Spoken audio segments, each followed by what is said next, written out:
Yo, what's up, everyone? Welcome back to Babel on Talmud. Today we're studying Daf Nun Gimel of Masechta Berachos. It's certainly not as difficult as yesterday. Today we're going to finish the 8th parak. We're going to spend some time talking about what kind of fire can you use for saying the bracha Borim Meorei Eish on Motzei Shabbos. It's going to be some interesting stuff. Well, interesting in that it's like strange kind of stuff. And then, in my opinion anyways. And then talk a little bit about Besamim, some other stuff. Halachos Berachos Hamazon. Let's get going. So we're going to start on Daf Nun Beis Amud Beis, about 2, 4, I can't tell if that's 5 or 6 lines from the bottom by the 2 dots. Ein Mevarchin Chulei. So the Mishnah had said that you don't make a bracha on the candle or on the fragrance of Gentiles, on the candles of the fragrance or the fragrance of that's put out by dead people, by live people for dead people, and not on the candles or fragrance of idol worship.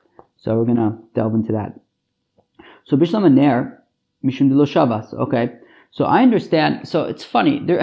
I don't totally get it, but anyways, there's this concept of the fire that you make the bracha on Motzei Shabbos, the fire had to have observed the Shabbos in its own way as well. And how does a fire observe Shabbos? I guess by not giving its light to people who are doing things that would not be appropriate for a Jew to do on Shabbos. So therefore, the Gemara is saying that it understands why you can't use the flame of a Gentile to say Borei Meorei Eish on Motzei Shabbos, because the flame was, let's say the Gentile was watching television on Shabbos and the flame was giving him light to allow him to do so. So that's not really something that is a Jewish activity on Shabbos, so therefore we can't use that flame. Okay? So Ela B'samim my time alone, but why can't I use the fragrances? What did they do wrong? So Amar Rav Yehuda Amarav Hacha B'Mesibas Goyim Askinan Mepnei Shestam Mesibas Goyim Lavod Zara Hi. Okay, so Rav Yehuda says in the name of Rav that the reason why you can't use the light or the fragrance of Gentiles is because they were used at a party, and Stam Gentile parties in that place and that time were for idol worship. And therefore, both the light and both the flame and the fragrance were used for avodah zarah. But the Gemara asks, "Hamid katani seifa ein mevarchin lo ala ner v'lo al besam shel avodah zarah mechlal derei shelav b'avodah zarah askinan." But 1 second, there were 3 types of flames and fragrances that we don't use. The first one was Gentiles. The second one was dead people, and the third one was avodah zarah. So if the third one is avodah zarah, then don't explain the first one referring to Gentiles as being Gentile parties which are for avodah zarah. The third one is avodah zarah, not the first one. They can't both be avodah zarah. So, Amar Reb Chanina Misura, says Reb Chanina Misura, okay, Matam Ka'amar, Matam in Mevarchin lo ala ner v'lo ala b'samim shel goyim, mipnei shestam mesibas goyim lavodah zarah. So, Reb Chanina from Surah wants to explain the Mishnah as saying that the third case in the Mishnah is actually explaining the first one. How come you can't use the flame or the fragrance of Gentiles? It's because then it's explained by the third one, which is that they are for avodah zarah, because a feast of Gentiles was considered for avodah zarah, again, in that place and that time. That just makes sense to me. In places where they are really into avodah zarah, I don't know, I've been to places mostly in the East where they have their religions and they do all sorts of stuff for their religions, and it would make sense that whenever they have gatherings and stuff, there is religious practice that they do there, and they have all their different gods that they serve all sorts of different incenses and stuff to. You see it all the time.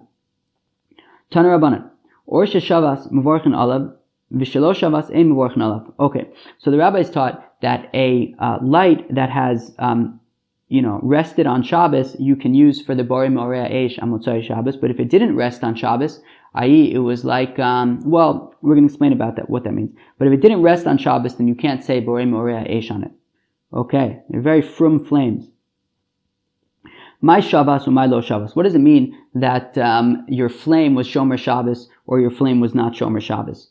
So inema lo Shabbos machmas melacha afilu melacha de'atera. If it means that it mamish was like Shomer Shabbos l'chumra, it's a very, very frum flame. It studied in yeshiva for 2 years and it became totally flipped out, and it doesn't even do mutter melacha on Shabbos. What are examples of melacha that would be mutter to do on Shabbos? For example, if you lit the flame to assist a midwife in birthing a child, or if you lit a flame to, what was the other example? Or for a sick person, right? These are things that you would be allowed to light the flame for on Shabbos.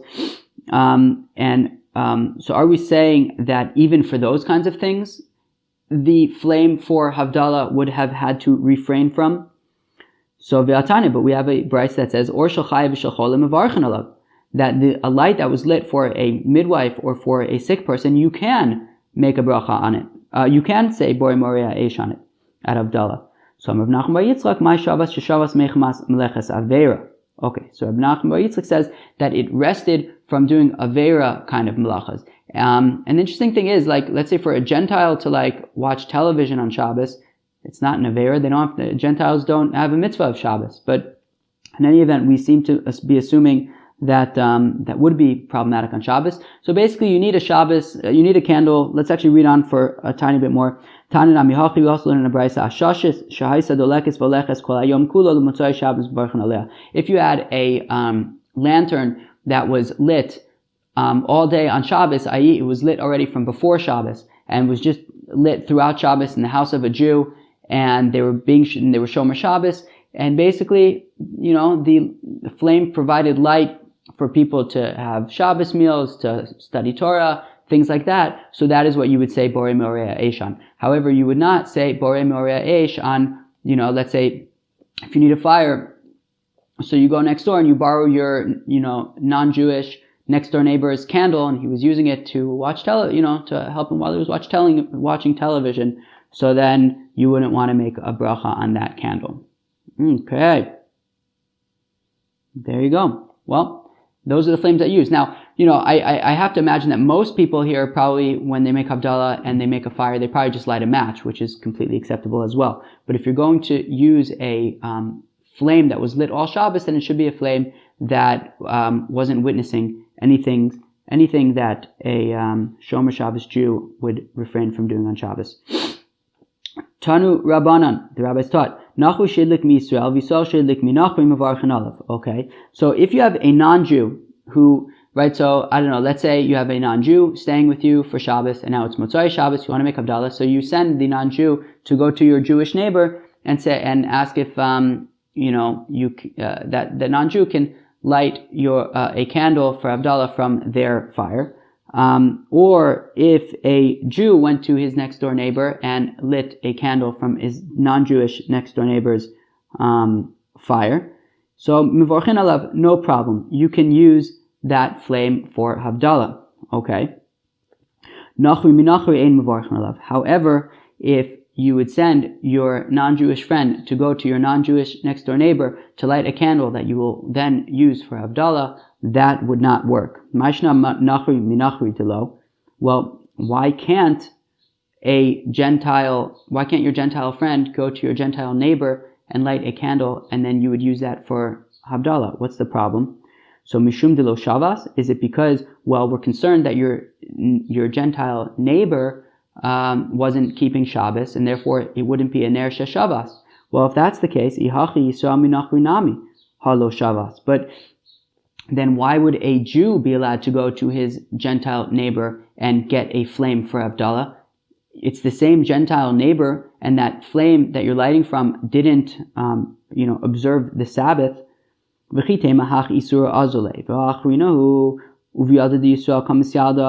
so then maybe we'll explain shot like this, that basically a flame is like constantly rekindling itself, right? So maybe the reason why when a Jew goes to his Gentile neighbor and lights a candle for Havdalah, it would be okay because the flame is always like constantly rekindling itself, and therefore the flame that observed his non-Jewish neighbor watching television on Shabbos, is already gone, and the flame that you are now making Havdalah on is a newly rekindled flame, since it's constantly rekindling itself. And that is why a Jew would be allowed to light from his Gentile neighbor. But that is not a good reason. Elohaditanya, but what about this brisa that we have, that Amotzi shal heves l'rshus harabim chayav amay chayav masha akar lo iniach u'masha hiniach lo akar. However, we have a halacha when it comes to Shabbos, a brisa that says, okay, so first of all, in order to explain this brisa, we have to understand a halacha, which is going to come up in Masechta Shabbos, so we may as well learn it now, which is, there's something called hotza merishus l'rishus on Shabbos. You are not allowed to move something from one domain to another domain on Shabbos. So, for example, if you pick up a book in your house, and then you leave your house, and now you are in Rishus Harabim, and you put down that book in Rishus Harabim, that is a problem, right? Because you picked it up in one domain, you went out to a different domain, and you put it down there, that's a problem. So we say that it's not only a problem just for a book, it's even a problem for a flame. If you pick up a flame in one domain and take it to a different domain and put it down, so then that is going to be a problem. The question is, if we say that the flame is constantly rekindling itself, well, you actually didn't technically pick up one flame in Rishus HaYachid and then put down the same flame in Rishus HaRabim. You actually put down a different flame in Rishus HaRabim than the one that you picked up, and that should actually be okay, right? As he says, right, Masha Akar Lo Hiniach, that which he picked up in the first domain, he didn't put down in the second domain. He picked one thing up and put down another thing, because the flame is different by that time. Umasha Hiniach Lo Akar, that which he put down is not what he picked up in the original place. So, from the fact that we say that it is a problem to take a flame from one domain to another on Shabbos, must mean that it's the same flame. So, if that's the case, then how come a Jew would be allowed to go to his Gentile neighbor and light his Havdalah candle? Because after all, the fire that he is lighting from did not observe Shabbos. So el olam de isur nami isay. Okay, so we say that there is a problem of taking that candle from one domain to another on Shabbos. Or maybe I guess we would say no, that really there theoretically is a problem with the flame that he would be taking from his Gentile neighbor. However, so it sounds like there's basically two aspects to this flame, right? One aspect being the original flame, which didn't observe Shabbos, but then there's also a tosefet to the flame. There's additions to the flame. So the core of the flame, and then the, I guess, constant rekindling of the flame kind of adds to it. So while the core of the flame didn't observe Shabbos, sort of the newly kindled part of the flame is new, and that happened after Shabbos, and that is what the Jew is making the bracha on Motzai Shabbos when he lights his Havdalah candle from his Gentile neighbor. Okay, who knew that your Havdalah candle was so complicated? Okay, ihachi nachri minachri nami. So if so then why can I only make a bracha on it when it's a Jew who lights from a Gentile neighbor? Even if a Gentile would go to, a Jew's Gentile neighbor, light the Jew's Havdalah candle, bring it back to the Jew, and then they would use it for Havdalah, well, you're still making a bracha on the sort of newly kindled part of the flame, on the Tosefet, which happened after Shabbos, right, the Tosefet De'atera. So the Gemara says, Einachinami. Yeah, Me'ikar Adin, you're right. You're making a bracha on the Tosefet De'atera, and it doesn't matter if the Jew lit it from the Gentile or a Gentile lit it from the Gentile. But however, Gezerah Mishum Nach Rishon V'Amud Rishon. However, the reason why we don't make a Borei Morea Eish on a candle that was lit by a Gentile from a Gentile is because of a Gezerah. What's the Gezerah? We're concerned if you allow to use a candle lit by a Gentile from a Gentile, you might end up just saying, let me just go directly to my Gentile next door neighbor and use his flame and not actually light a new one, and you'll just use his flame immediately after Shabbos, and there won't be any Tosefet, or, because you'll do it mamish mamish when that third star comes out, you make the bracha on the Borei Morea Eish, and you'll end up making a bracha directly on a flame that didn't observe Shabbos. And therefore, to prevent that, we say a Jew would have to light it from a Gentile, and that way we are always certain that a Jew is going to be lighting the flame. By the time he lights the flame, it's already going to be a little bit after Shabbos at least, or at least more than a split second after Shabbos, because it takes time to light the flame, I guess. And what you'll be making a bracha on is the addition to the flame once Shabbos was over. You guys enjoyed that? All right. Tana Rabbanan, the rabbis taught, if a guy was walking outside, or I guess a guy or a girl, it doesn't specify. Haya mehalech. If this person was walking outside of a city, this person saw light emanating from the city. Imrov nachrim eno mevarich. So if the majority of the city is non-Jewish, so then you wouldn't make a bracha on that flame, right? Okay. Imrov Yisrael mevarich. Okay. If the majority of the city is Jewish, so then you would make then you can make a bracha on that flame. Okay. Hagufa kasha. The Gemara says, 1 second, that's contradictory. Amartim rov nachrim eno mevarich hamechza mevarich. First you said if the majority of the city is Gentile, then you do not make a bracha, implying that if it was 50-50, then you would, right, it was 50% Gentile, 50% Jewish, then you would be able to make a bracha on the flame. V'hadartani, imrov Yisrael mevarich, hamechza eno mevarich, right? But then you said that if the majority of the city is Jewish, then you can make a blessing on the light emanating from the city, implying that if it was 50-50, you would not. So the Gemara answers, "Bedinu dafilu mechza nami mevarich, ve'aidi de tana reisha rov nachrim, tana sefer rov Yisrael." So the Gemara says, well, the truth is really 50-50. If it's 50% Jewish, 50% Gentile, you would be able to make a bracha on the light emanating from the city. Okay, so then why did it say only if the majority is Jewish you can make a bracha, implying that if it's 50-50 you can't?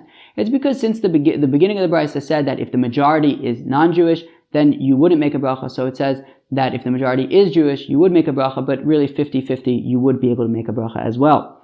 Tanu Rabbanan, the rabbis taught.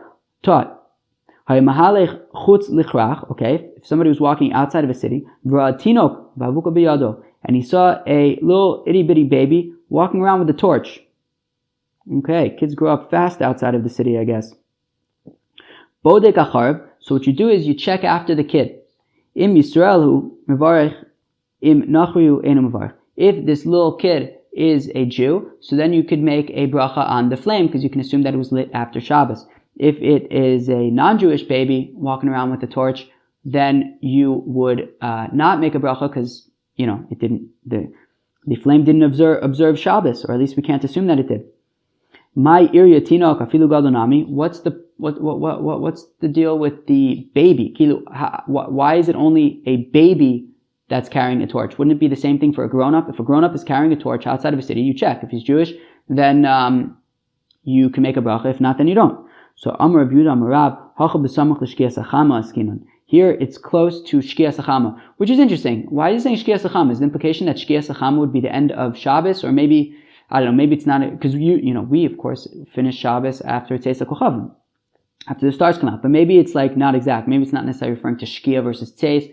Maybe shkia and tzeis is just a way for us to maybe figure out at what point Shabbos is over. But the point is that Shabbos is over when the sun goes down. The question is just, is the sun considered going down, at Tzeis HaKochavim or before that? I don't really know. But anyways, I guess it was soon after Shabbos was over, right? So gadol muchacha milsa devadei nachrihu. If it's an adult carrying this torch, so then we can assume that this adult is a Gentile, since a Jew wouldn't rush so quickly to light a flame right after Shabbos.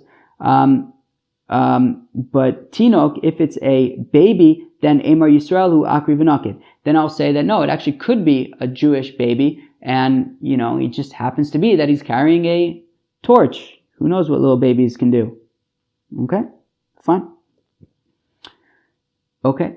Tana Rabbanan. If a person was walking outside of a city, and he sees light. Im avokfia kivshan. If the light was a really strong, thick light, like that of a furnace, mevarich alav, then you can make a bracha of bar morea eish on it.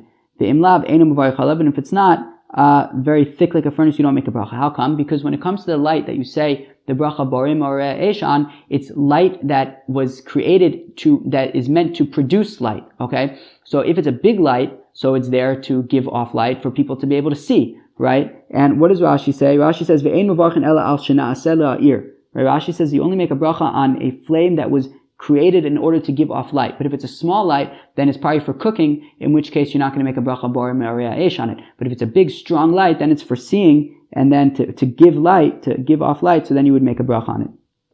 One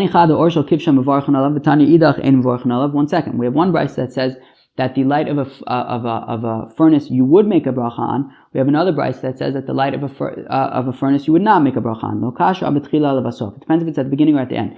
If it's at the beginning, so then it's the light of the furnace is really just to be burning stone and rock to make it into sid. I think what's that? Plaster, I think actually, lime or plaster, something like that. But if it's at the end, so once they're done burning the stones, so then they burn this other stuff to give off light. Okay. Okay, we have one brayso that says that the light coming from an oven or from a stove you can make a bracha on. The other brayso says that you cannot. So lo kasha b'tchila levasof. If it's at the beginning, so then it's for cooking. And if it's for cooking, then you wouldn't make a bracha on it. However, once already you have Rashi says, once already you have the bread in the oven, then what they do is they would put like some twigs and stuff on the top of the oven. Because remember, the top of the ovens that they used to have were almost like a cone. If you imagine like a cone with the top of it just kind of, sliced off. And then they would be able to put a pot on top of that and stuff like that. So if you're baking bread, what you would do is first you would light the oven on the inside, you would stick in the bread, and then on the top you would put in twigs and stuff and light that in order to insulate it and keep the heat inside. But it was a dual purpose flame, that one on top. One was to keep in the heat, the other one was actually to produce light as well. So on that you can make a bracha. Tani chado or shel beis hakneses v'shel beis hamedrash mevarchen olav v'tani dachein mevarchen olav. So we have one brayso that says that the light coming from a shul, a synagogue, or a house of study, you would make a bracha on it. The other one says that you would not make a bracha on it. So So the answer is, it depends. If there is an important person in this synagogue or house of study, so then you would not make a bracha on it because the flame was only lit out of honor of this important person. But if there's no important person there, so then why are they lighting the flame? It must be to give off light and to see. No, or it could be that both of them are where there is an important person there. Okay, well, if there's an important person there, then why are you making a blessing there? I thought it's only to honor him. So the answer is, depends if there is a shamus over there, somebody who takes care of the synagogue. I think in English it would be called a beadle, I think. So if there is a shamus, so then you can make a bracha because it's just for him to be able to see and eat and stuff. Right, and there are those who say that both of them are actually when there is a chazan. Okay, so if there is a chazan there, then why wouldn't you make a bracha on it? So the answer is, if the moon is out. If the moon is out, well then there's no need to light a candle there. So if the candle is lit, then it must be out of kavod, not to see. But if there's no moon out, so then the candle that's lit would be in order to see, and therefore you would make a bracha on it. Tanu Rabbanan. If they were sitting in the house of study, and they brought a candle in front of them. So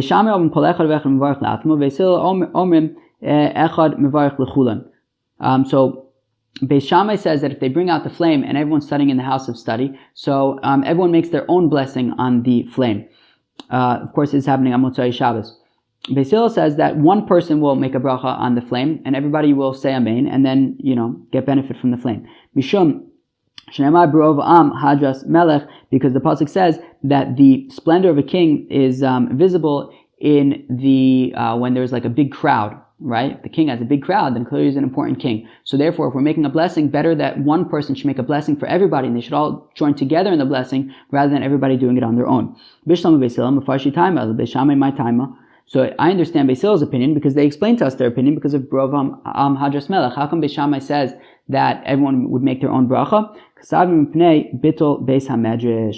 Right? Because Beis Shammai was concerned with Bittul Torah. Right? If everyone has to stop what they're doing, maybe they're in the middle of learning something, and now they have to stop what they're doing in order to make the bracha, so it's distracting. Whereas if everybody, we just say, okay, the flame is here, everybody, make a bracha, when you have a chance to, so then there's no Bittul Torah.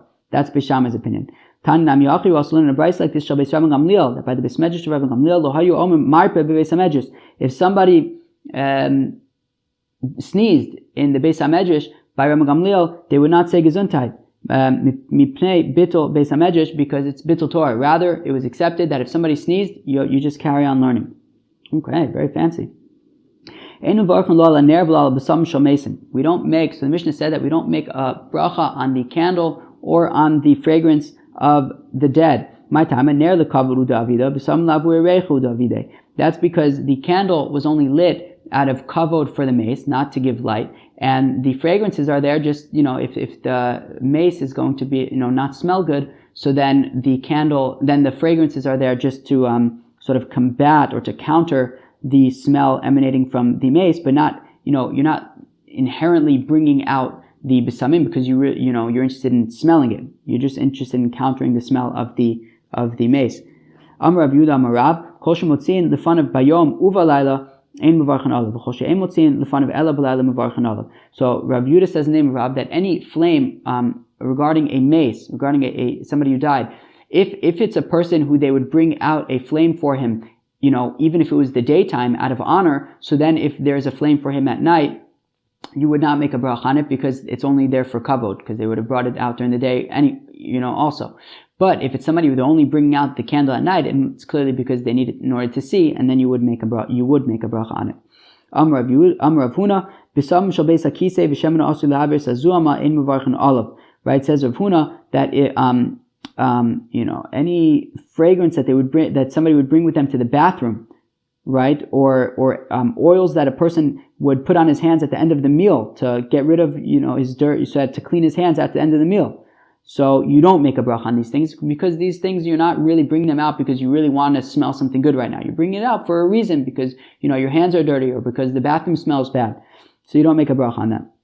The meber dechol heicha delav l'reicha abida lo mevarchin ilave. So is the theme that is the conclusion that we're supposed to draw, that whenever the smell is not there because you want it to smell good, it's not like you're going out and grabbing a hadas branch so that you can get something that smells really good.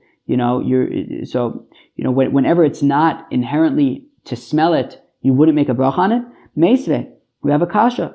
Hanichnas lechanuso shel basam ve'eriach reach afilu yoshev sham kol yom kulo enu mevarich el pam achas. Nichnas v'yotza mevarich al kol pam ufam. So we say that somebody goes into a perfume store, right? So even if he's there the entire day, he would only make one bracha. But if he leaves and comes back, he would make a bracha every single time he comes into the store. Okay. And over here, the smells are just a side effect of the fact that he sells perfume. They're not there because he wants to be smelling these things. He's there because he sells perfume, so of course it smells good. So the Gemara says though, so the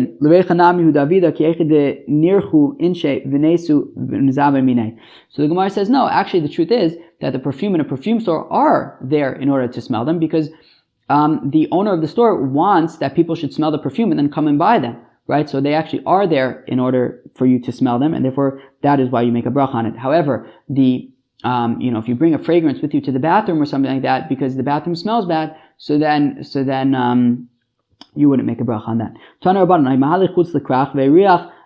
Okay, if a person is walking outside of a city and he smells something, okay. So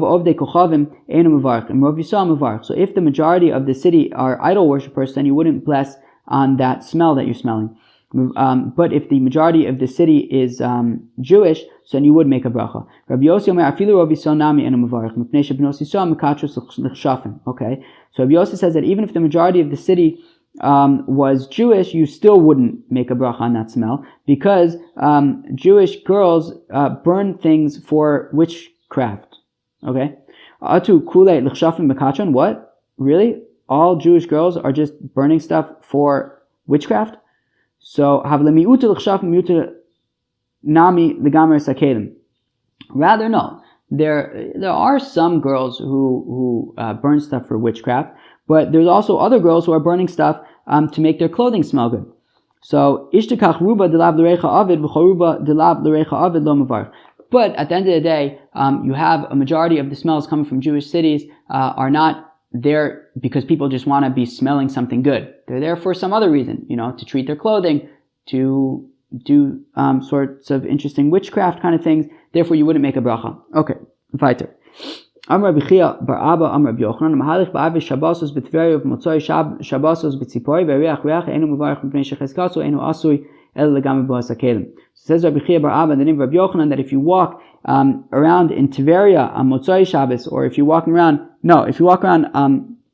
Tveria on Erev Shabbos, or in Tzipori on Motzoi Shabbos, and you smell something really good, you wouldn't actually make a bracha on that smell because that is laundry time in Tveria or Tzipori respectively, and therefore the smell isn't really to be smelling, it's there just as part of, laundering clothes. Wow. If a person is walking in a market of idol worship and he enjoys the smells, he is a sinner. So the Mishnah says that you only make a bracha on the candle once you benefit from it. So Rav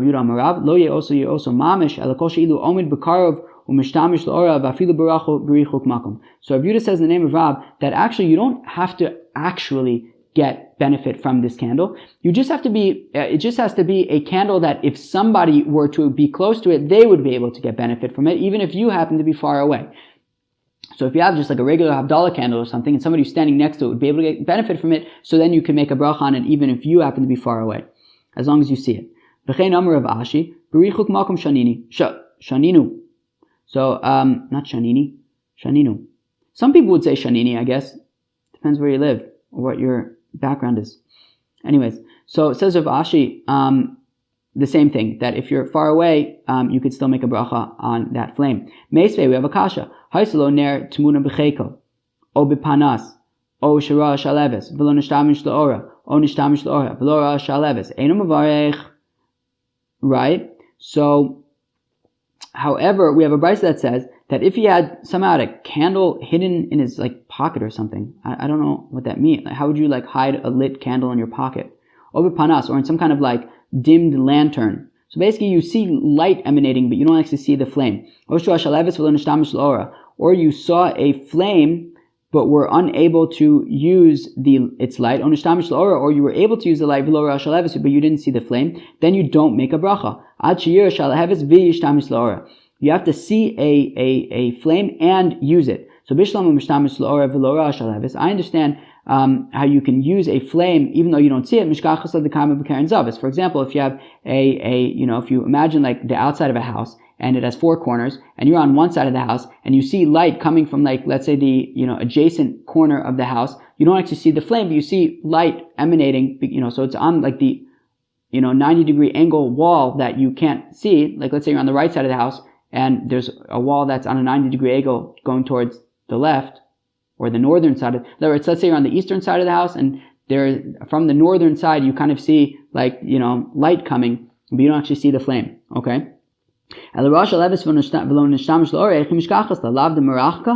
So, but what does it mean that you can see the flame, but you're not using the light? Isn't it talking about where it's far away, and it's saying that you cannot make a bracha on it? So it's a kasha on Rav Yehuda Amar Rav, and also Rav Ashi, who said that if the flame is far away and you could see it, but you can't technically get benefit from its light because it's too far away, they said you would be able to make a bracha on it. Yet this brayso is saying that if you could see a flame and you don't use it, then you cannot make a bracha on it. So what's pshat? So the Gemara says, lo, kigon da'amya va'aza. No, that's talking about a flame that's basically dying. So you could see it, but you can't use it because it's pretty much dead. However, Rav Yehuda Amar Rav and Rav Ashi would say that if you have a flame that's fully functional and big and everything, it's just too far away to actually get benefit from it, you would still be able to make a bracha on it, since people who are close by would be able to get benefit, as opposed to a flame that's dying, even people close by cannot get benefit from it. If you have glowing coals, you would be able to say Bor Marei Eish on them. Omimos, however, if they're dull and dimming, then you wouldn't be able to make a bracha on them. What's considered glowing? So Rav Chisda says if you'd be able to put wood chips in there and the wood chips would catch fire from the coals, that is lo chashos. Omimos or omimos? So they ask, is it omimos or is it omimos? Is it with an aleph or with an ayin? It's just a purely technical question. Is it spelled with an aleph or an ayin? Tashma da Amar Rav Chizda bar Avdimi Arazim lo amamu b'gan elokim. So Rav Chizda bar Avdimi quotes a pasuk from Yechezkel that it says that the cedars were not dimming in the, or the cedars were unable to dim this other really big cedar in the garden of God. So over there it's written with an ayin, so it must be that omamos here is with an ayin as well. Okay, there is no nafkamina. It's just purely how if it's written with an aleph or an ayin.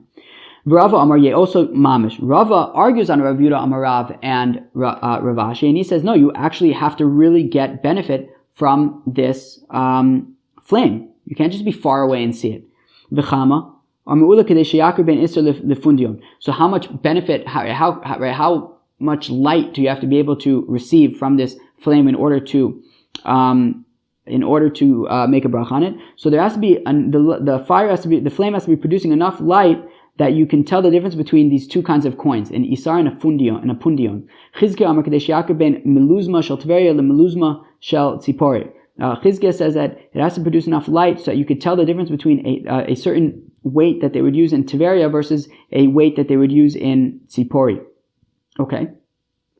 Rabbi Yehuda Mevarich Advei Ada Dayala. So Rabbi Yehuda, who said earlier that you can make a bracha on a flame even if you're too far to actually get benefit from it. So he would make bracha on a flame that he would see all the way far away at the house of Ada, the servant. Okay.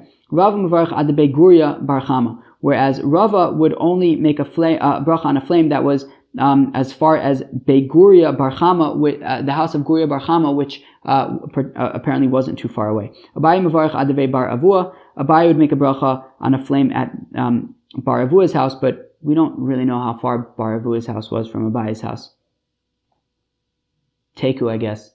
Maybe when Eliyahu Navi comes, we'll ask him how far away Abaye lived from Bar Avua. Or maybe at that time we'll just be able to ask Abaye ourselves. That would be interesting. Wonder what he would say. Would we ask him in Aramaic? I don't know. Or maybe he understands Hebrew. Guess we'll find out.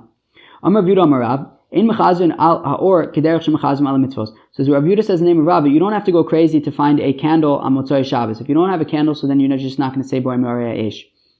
Amar Reb Zera, Mirei Shabbat Me'adarna, Kim Deshamayna Laha, Do Rav Yehuda Amar Rav, Ana Nami Lo Me'adarna. Ela imiklali memela mivarichna. So Reb Zera said, look, he used to go crazy to find a candle. He was very makbid to find a candle to say Borei Me'orei Eish on Motzei Shabbos. But once he heard that Reb Yehuda said in the name of Rav that you don't have to,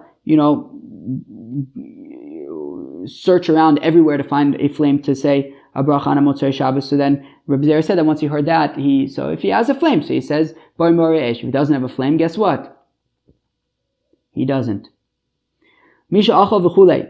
So we say that somebody who ate and he forgot to make a bracha achrona, so then I guess he forgot to bench. So then so Beis Shammai says you have to go back to where you were. Beis Hillel says you don't. Amar Rav Zvid v'temer Rav Dimi bar Abba machlokas b'shachach. So Rav Zvid, some say Rav Dimi bar Abba, says that the machlokas between Beis Shammai and Beis Hillel, whether or not you have to go back to where you were, is when he forgot to bench. However, if he intentionally left where he was without benching, well, then he has to go back to where he was and bench. Even Beis Hillel would say that. So Pshita, obviously, it says in the Mishnah that he forgot. So if he did it on purpose, that's not what the Mishnah is talking about. Of course, he'd have to go back and bench. So Ma'ad Tema, well, not so pashut. I may have actually thought that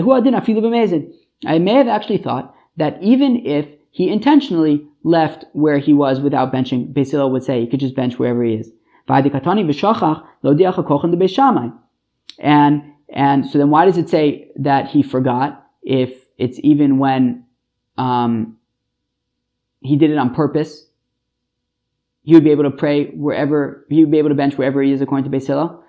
Because that was just telling us to what extreme Beis Shammai says that you have to go back. That even though you forgot, you still have to go back, right? But Beis Hillel would say that even b'mezid, even if you did it on purpose, you wouldn't have to go back.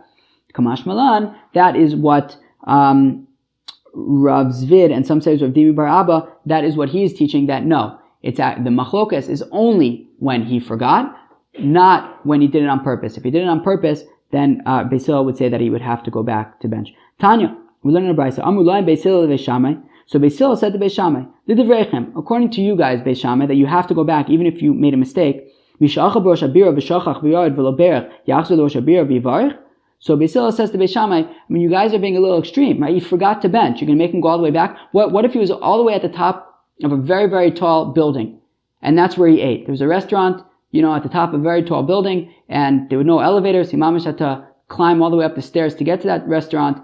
And then he realized later, I forgot to bench. Does he have to go all the way back up to the top of that building in order to bench? Right? That's quite the effort. Why can't he just bench wherever he is? Right? So Amrulayan, Beis Shammai Beis Hillel. So Beis Shammai responds to Beis Hillel, well, the Divreichem, Mishashanach Arniki B'Rosh Habir, Lo Yala V'Yitlena. Right? So Beis Shammai said to Beis Hillel, well, and let's say he forgot his wallet at that very fancy restaurant at the top of that very tall building. Would he not go back and get it? Of course he would. So l'chvod asmu ole, l'chvod shemayim lo kol sheken. Right? So if he would go back to the top of that building for his own honor to get his wallet that he lost, then certainly he should go up to the top of the building in order to bench. That is Beis Shammai's argument. There were two students. So there was one student who made a mistake and he left without benching, and he did like Beis Shammai. He went back in order to bench. And guess what? He found a wallet full of gold. And one of them did b'mezid like Beis Hillel, i.e. he ate, and then he left and without benching on purpose because he had to run. And guess what? He got eaten by a lion. Wow. It's actually kind of confusing, right? Because remember, Rabbi Tarfon one time was machmir to do like Beis Shammai by lying down to read Kriyat Shema, and he endangered himself. And the Chacham said, you deserve to be almost killed because you didn't do like Beis Hillel. And over here we're saying that this student did like Beis Shammai and he was rewarded handsomely. So this is confusing. If we make a point never to do like Beis Shammai, so we should be consistent and never do like Beis Shammai. Why, in this case, he did like Beis Shammai and he got a wallet full of gold? That sounds like he was rewarded. So that's interesting. It's also a little confusing. What do we make of it? We're getting mixed messages here. Rabbi Bar Bar Chana was going on a caravan. He ate and then he made a mistake and he didn't bench. Amar, he said, what should I do? So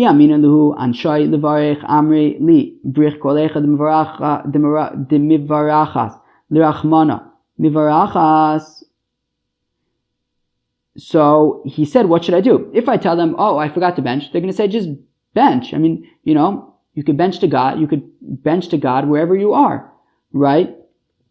But he wanted to go back in order to bench. So he figured, mutav da'aminalu. So he came up with a plan. I'll tell them, anshay yona de daiva. He'll say, I forgot over there where we ate a golden dove. Amar luhu, he said to them, Antru li de anshay yona de dava. So sure enough, he said to them, wait for me, I forgot a golden dove. Azil uvarich v'ashkach yona de dava. So he went back and he benched, and sure enough, he found a golden dove. Umayshna yona. And how come specifically it was a dove? Matile Knesset Yisrael Yonah, because the congregation of Israel is compared to a dove. Dichsev kanfe Yonah nechba bakesef vevoseh biyarak rak charutz. That the Jews are like wings of a dove that are covered in silver, and its wings are etched with green. Mayona ena nitzoles ela bechnafea apisol ena nitzolin ela b'mitzvos. Just like a dove is saved by its wings, because it can fly away if it needs to, or it can even fight back with them, says Rashi. So also the Yidden are saved by their mitzvahs. Very fancy. Arimasai hu v'chulei. Until what point can he still bench? So we say the Mishnah says until the food is digested. Kamashir equal. How much is this amount of time that it takes to digest food? So Rabbi Yochanan says, as long as he's still satisfied, as long as he's not yet hungry again, so he's considered to still be digesting the food and he can still bench. Rish Lakish says, as long as he's still thirsty from his eating, so he could bench. Once he's no longer thirsty from his eating, then it's too late. He can't bench anymore. Amar Rav Yemar bar Shlamya lemar Zutra, Amar Rav Yemar bar Shezve lemar Zutra. Mi Amar Reish Lakish Achi. Did Reish Lakish really say this, that once you're no longer thirsty, you can't bench anymore? But Amar Rav Ami Amar Reish Lakish Kamashir Ikok Dehalich Arba Milim. That apparently Reish Lakish said, how much is the amount of time that it takes to digest? It's the amount of time that it takes to walk 4 mil, which seems to be a larger amount of time.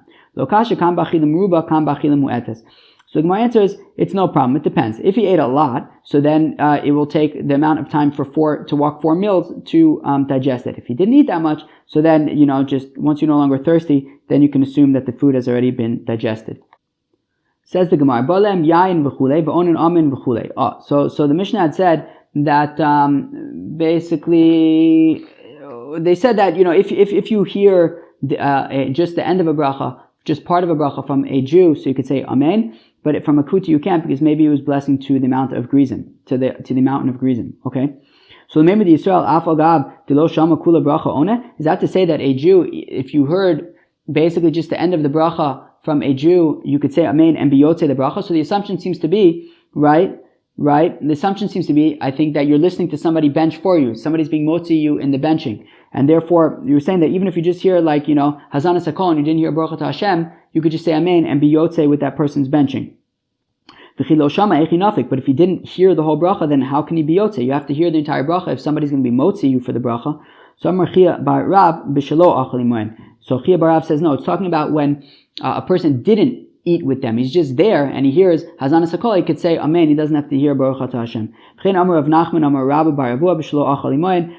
says in the name of Rabbi Baravua that it's talking about where he was not eating with them. He's just heard Hazana Sakol and he's saying Amen, but he's not being Yotze in the bracha. Amalei Rav L'chia Brei. Rav said to his son Chia, Bri, my son, Chatof Uvrich. If you hear, if somebody's offering, the kosher bracha and saying, who wants to lead the benching on this glass of wine? So you should jump for the opportunity and lead the benching. Rav Huna said the same thing to his son Rabba, that Chatof Uvrich, jump at the opportunity and lead the benching. Is that to say that somebody who says the blessing is better than somebody who simply responds Amen? Right, but one second, we have a brisa in which Rabbi Yossi says that somebody who says Amen is actually better than the person who actually says the blessing. Amalei Rabbi Nehorai. Rabbi Nehorai said to Rabbi Yossi, wow, Hashamayim Kenu. He said, of course, you're 100% right, Rabbi Yossi. Teda Sharei Golayarin Yarden u'misgarin b'milchama v'giborim Yarden u'menatzchin. Right? How does it work in battle? So the weaker soldiers go and do the dirty work and get killed and all bloody and stuff like that, and then the big heroes go at the end and just kind of finish up. So here also, somebody does all the work of making the bracha, and then somebody else just says Amen and that's more chashuv. So the Gemara answers Tanai. It's actually machlokes Tanaim. What's better, making the bracha or saying Amen? The Tana, as we learn in a brisa, echad ha'mavarich v'echad ha'oneh Amen b'mashma. Right, that these psukim in Ezra that talk about making brachas and saying Amen, so it seems to refer to both saying Amen and saying the bracha.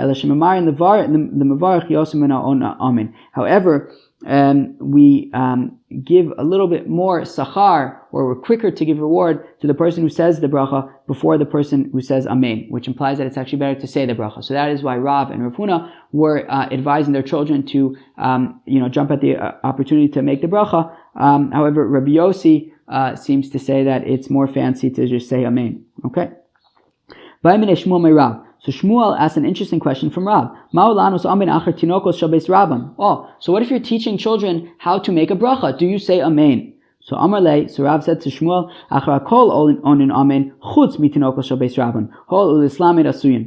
So Rav said, actually, you would always say Amen to anybody who makes a bracha. However, you do not say Amen to a child who is saying a bracha, since he is only to learn.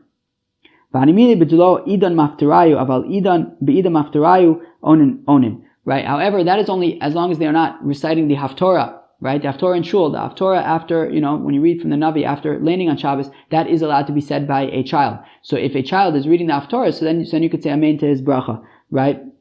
Meaning, I think the point is that, if you're teaching them the words, how to say a brachos, then you wouldn't say amen, because they're not actually saying amen on something. But if they're saying amen on something, so then you could say amen. I'm sorry, if they're saying a bracha on something, so then you could say amen. Okay.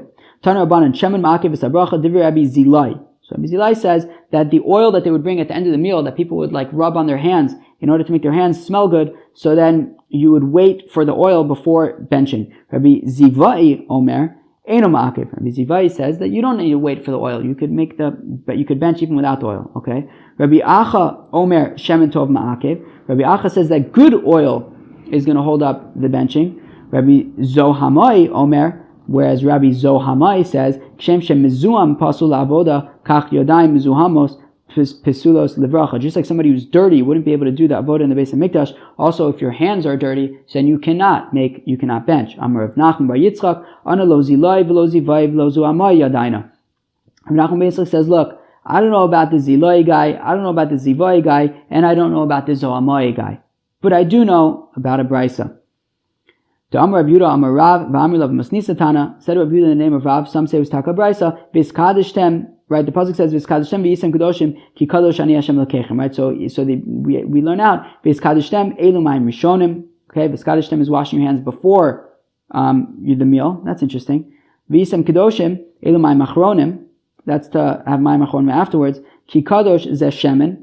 So ki kadosh is the oil that they bring at the end of the meal. Ani Hashem Elokechem zo bracha, that is then benched. So you wash before the meal, you wash after the meal, you then have the oil, and then you bench. Interesting little nugget over there. Hajan alach elu devarim. Perik elu devarim, we will get back to you. When we are in the mood, when we have an appetite once again for Tumah and Tara, we will get back to you. Okay. Hope everybody enjoyed the 8th parak of Berachos. It was a short one, but it definitely packed a punch. I assume we could probably mostly agree on that. Very cool. Okay, so we learned about today some interesting stuff about Shomer Shabbos flames. That was certainly interesting. Which fragrances do you make a bracha on? Do you actually have to be able to be close enough to the flame in order to get benefit from it, in order to say Bor Mioreh Eish or not? That's an interesting one, right? If you're, let's say, at shul or you're somewhere where there's a big Havdalah going on, you're actually far away from the flame. Can you say Bor Mioreh Eish? Are you yotze with it? The answer seems to be yes. Cool. Do you say Amen to a child who makes a bracha? That's an interesting one. Apparently, if he's making a bracha on something, it would look like yes. And all sorts of other fancy stuff. Tomorrow we begin the final parak of Berachos. Very, very exciting, everybody. We're moving close to complete our first Masechta together. So I'll see you all tomorrow, bright and early, for the 9th parak of Berachos. Peace.